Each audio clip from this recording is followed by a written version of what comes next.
Hi, I'm Whip Gully. My wife and I live in Durham County, and we're really excited because, as you can see behind me, we're getting solar panels up on our roof installed. It was interesting. We'd pretty much decided we wanted to try and go forward with solar panels for our roof and a backup battery, and there's a huge federal tax credit, which helps. But there's also a great opportunity with Yes Solar, the company that we happen to be using, to get an 18-month interest-free loan, which helps us phase out the cost of the program.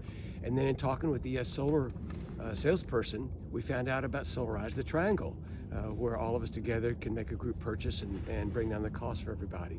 So it was pretty hard not to say yes to that. But I understand that the deadline is December 31st, so I guess I hope other folks see this, can take advantage of that, get signed up, and we'll all help each other out that way.